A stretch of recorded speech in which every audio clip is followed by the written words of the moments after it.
Nosotros, como todos los días, Raúl Colman. ¿Cómo estás, Tuni? Buen día. Hola, buen día, Guillermo. La verdad que un desastre lo que ocurrió ayer en el Obelisco, una verdadera vergüenza. Estas marchas que se vienen reiterando, que no tienen coherencia entre sí, algunos están por la libertad, pero el eje central es ir contra el gobierno. Tampoco es que algunos dicen contra la cuarentena, que la cuarentena de alguna manera recorta las libertades. Ha ocurrido en el mundo entero, es decir, no es un fenómeno argentino, y lamentablemente esto se incentiva todo el tiempo, se incentiva políticamente por los medios. Lo hemos visto la semana pasada cuando lo asesinaron a Fabián Gutiérrez. Enseguida salieron a decir: este es un crimen político, lo fueron a silenciar, y la verdad que toda la investigación demuestra que era un sórdido crimen en el que se mezcla sobre todo extorsión, búsqueda de dinero, ese tipo de cosas, aprovechar la condición sexual. Bueno, esto que está todo el tiempo, no solo en Argentina, te diría, también se ve en Estados Unidos, en Brasil, en Bolivia, en Ecuador. Bueno, lo concreto es que acá se manifestó ayer con grados de violencia que hasta ahora no habíamos vivido y que derivaron en destrozos, y no hay una respuesta muy categórica de una parte de la posición política, ¿no?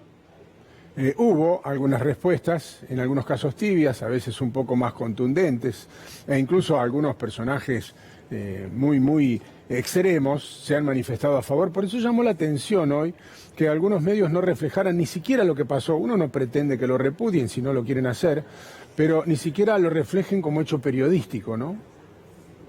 Efectivamente, bueno, porque de alguna manera han estado incentivando esto. Tenemos una violencia verbal muy fuerte de algunos dirigentes políticos, acompañados de un coro mediático muy duro, que uno puede criticar.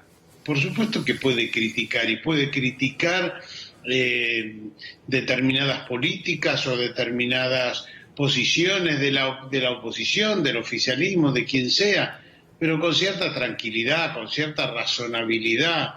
Viene siendo de una violencia, cuando la verdad es que la política del gobierno ha sido de consenso, de mucho consenso. Hemos visto todo el tiempo a Horacio Rodríguez Larreta sentado junto a Alberto Fernández y a Axel Kicillof. Hemos visto a los gobernadores que no son del palo del peronismo. Hemos visto a los gobernadores que son del peronismo pero tampoco son del palo del gobierno, acompañar bien, consensuando las medidas, poniéndose de acuerdo. O sea, nunca he visto una cosa tan violenta en respuesta a una política que ha sido razonable y muy consensuada. ¿Y en qué marco, Raúl? Porque además son políticas de emergencia, en una situación de emergencia, que no es solamente para la Argentina, en un contexto global, no hay mucho espacio para pedir tanto. Me da esa impresión, por lo menos en esta etapa. Tal vez en la pospandemia se pueda dar una discusión más encarnizada sobre el modelo del país que se pretende, pero hoy la situación es de emergencia total. Pero me parece, Guillermo, que lo que no se bancan es el gobierno, más allá de las políticas. Porque si vos ves, no había ni siquiera acuerdo entre ellos, violencia contra Cristina Fernández de Kirchner. No estaba ni clara la consigna, lo decías en el encabezado de tu comentario. No sabían muchos ni por qué estaban allí, y con mucho respeto lo digo, ¿no? Por quienes participaron, por supuesto, y lo hicieron pacíficamente. Sí, bueno, por eso te digo, había consignas muy diversas, insisto, muy concentradas en un eje que es ir contra el gobierno. Y efectivamente hay una parte de la oposición que ya hemos visto cómo actúa mal, Mauricio Macri, Patricia Bullrich, me parece que actúan sin razón, justamente cuando hay un gobierno que con mucha tranquilidad buscó acuerdos en casi todas las políticas.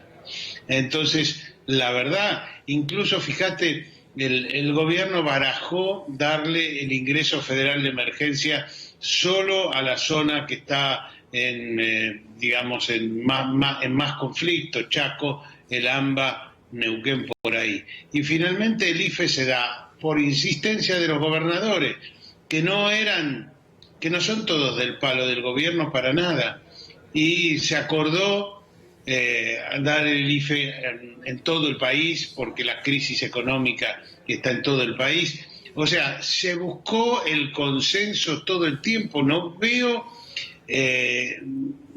posiciones irrazonables. Es decir, no veo un Alberto Fernández irrazonable, lo veo buscando acuerdos permanentemente.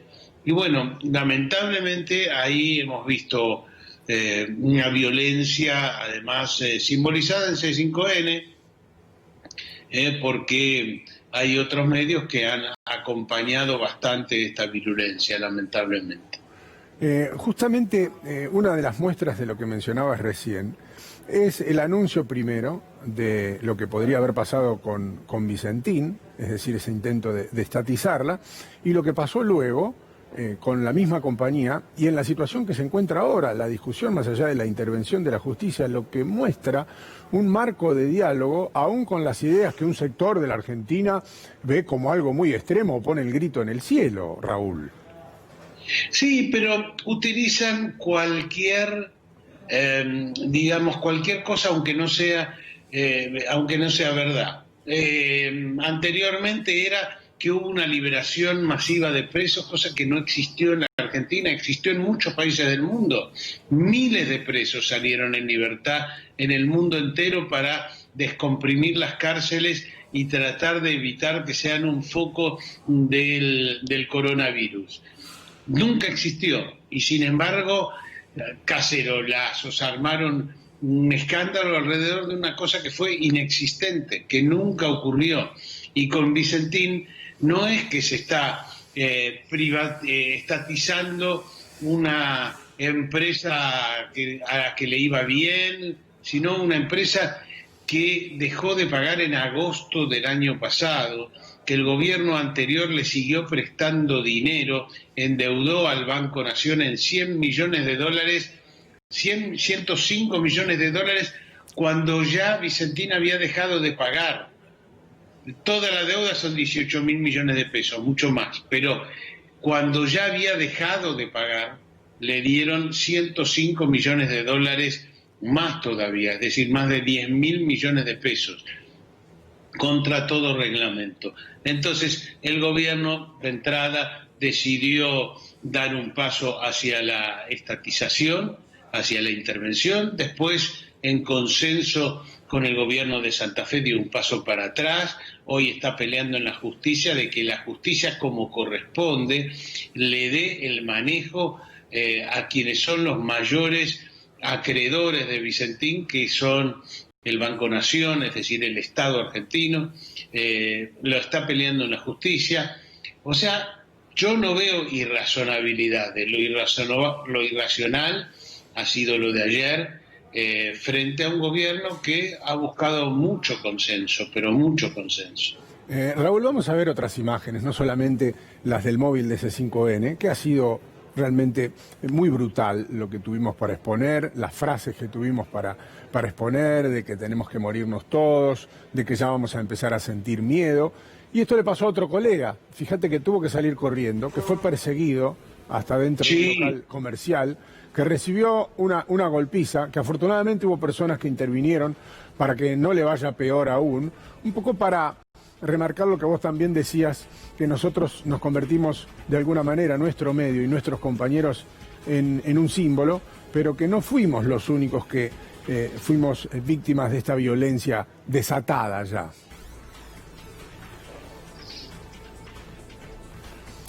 Fíjense, Después habló el propietario del local y fue bastante explícito de lo que pudo haber pasado, de lo que pasó, de hecho, no lo que pudo haber pasado, porque de hecho fíjense cómo le pegan entre muchas personas. E insisto, afortunadamente hubo quienes lo ayudaron a salir de esta situación y les puedo asegurar, porque he sido cronista y porque me he enfrentado a situaciones de este tipo, que la vida de una persona se pone en riesgo cuando esto pasa, cuando se desata la violencia y son más de uno los agresores. Y hemos tenido otros casos para contar. Afortunadamente no con un periodista, pero sí con otras situaciones que se han transformado en noticia. Una jornada triste. Y no digo para el olvido porque mejor recordarla para que no vuelva a pasar, Raúl. Muy, muy grave lo que pasó ayer. Gracias. Por suerte, C5N mantuvo sus posiciones durante el gobierno anterior. Y fue una voz discordante y fue una voz que la peleó, y ahora eso es de alguna manera lo que se está tratando digamos, de castigar. Pero insisto mucho que uno de los grandes ejes es tratar de desestabilizar al gobierno, hemos visto hasta gente que dice no van a llegar al fin del mandato, cuando la verdad que todos celebramos que cada gobierno termine su mandato como corresponde y haya elecciones. Hubo elecciones hace poco, es un gobierno que asumió hace 6 meses, e insisto mucho en que ha sido razonable, buscador de consensos. O sea, la verdad se tomó a C5N como una forma de tratar de desestabilizar la situación democrática, porque de alguna manera lo que hay detrás de esto es el voto de la gente, respetar el voto de la gente y respetar las opiniones. Raúl, abrazo grande. Abrazo. Tenemos que destacar que esto se da en el marco de una pandemia, ¿no? Y en este momento hay un aislamiento obligatorio en la ciudad de Buenos Aires, en el área metropolitana de Buenos Aires, y en ese marco se da esta marcha cuyas consecuencias tampoco sabemos. Y también debemos decir, y vamos a tratar de hacer un razonamiento prolongado, sígame con lo que le quiero decir, detrás de esto hay intereses, está claro. Detrás de esto hay intereses que tienen un nombre concreto, se llama dinero. Los intereses que están en juego, lisa y llanamente, es dinero. Dinero en algunos casos que necesita la gente para sobrevivir, sencillamente para sobrevivir, para comer y seguir respirando, y dinero que otros necesitan para acumular, pero dinero al fin y al cabo. Fíjense que hay un libro que se llama El impostor, de un sagaz escritor español que se llama Javier Cercas, que habla de la vida de Enric Marco. Enric Marco era un mentiroso serial, a quien Cercas define como un mediópata, alguien que sufría de mediopatía. Y en Argentina parece que la verdadera pandemia es la mediopatía. ¿Por qué digo esto? Porque lo que están buscando todos es repercusión, a veces con mucha irresponsabilidad. Lo hacen dirigentes, lo hacen aspirantes a dirigentes, lo hacen personas que tienen cargo de responsabilidad y lo hacen personas que tuvieron cargo de responsabilidad. Porque lo que se busca detrás de eso es la repercusión mediática, es figurar en los títulos, es estar en este imaginario juego de las redes sociales y los medios de comunicación. Y lamentablemente, muchos de nosotros, los que ejercemos el periodismo, muchos que conozco desde hace muchos años, he visto han levantado la apuesta en los últimos tiempos, de uno y otro lado. A veces irresponsablemente, buscando lo mismo, esa repercusión en los medios, haciéndose cargo de esta situación que Cercas define como mediopatía, buscando estar en el tapete, buscando ser protagonistas y muchas veces olvidándose de lo que eso significa o de lo que eso puede generar en una sociedad que hoy está muy sensible porque está viviendo un momento extremo cuyo futuro no tiene horizonte. Entonces, esas palabras, esa búsqueda de repercusión muchas veces se transforma en violencia. Y fíjense una cosa, hoy quien no toma posición, o quien no toma una posición firme de uno u otro lado, parece ser un cobarde, parece ser alguien que no tiene agallas, parece ser alguien que es un tibio, y eso no responde a la realidad. A veces una situación como esta, donde hay una pandemia, y donde hay una violencia reinante y latente, requiere de moderación. Tal vez hoy ser moderado, y lo digo para todos, tal vez hoy ser moderado sea lo verdaderamente valiente, sea no ser un cobarde, sea no responder a ningún interés. Y tal vez no tengamos que lamentar situaciones desagradables e inaceptables como las que se vieron ayer en el Obelisco.